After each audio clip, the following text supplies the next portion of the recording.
In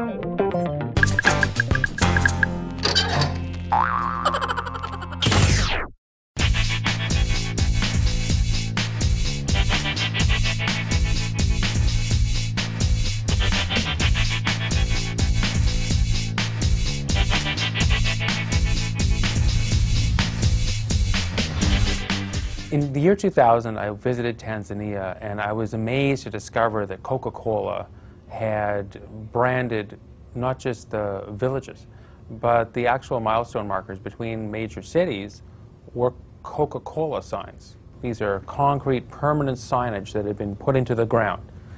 And clearly, while the Tanzanian government had problems with insurrection and disease and poverty, Coca-Cola had come in and said, we'll take care of your traffic sign. So every small village in the back roads of Tanzania is a Coke sign with the name of the village on it, in the same way that a corner store, perhaps here in the United States, would have that. And it's a brilliant example of great design, of great marketing, great advertising. But it disturbs me greatly because, well, over 1 million people die of malaria every year in Africa. And the cost of a malaria pill is about the same cost as a Coca-Cola on the streets of Dar es Salaam.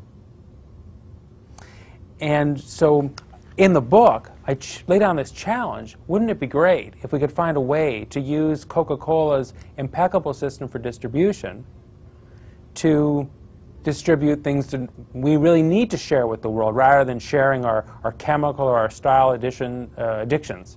Rather than teaching people to drink sugar water, or highly caffeinated sugar water, we could share ideas about democracy and medicine and information technology and all the wonders we have to share.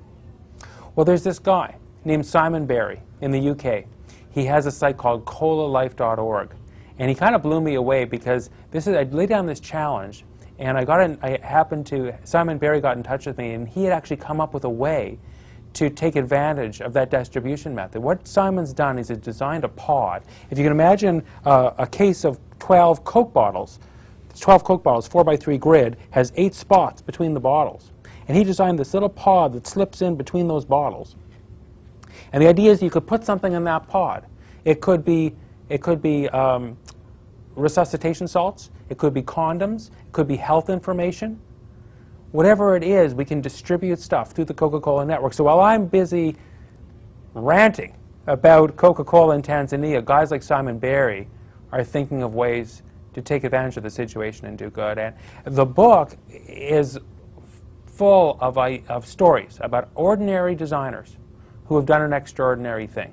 Because I'm not an extraordinary designer. I'm just a guy who said, I see a situation, I think something should be done about it. And so in the book, I make a point of telling stories about designers, ordinary designers who have done extraordinary things, who haven't just had a great idea, but have actually had the courage and the tenacity to see it through.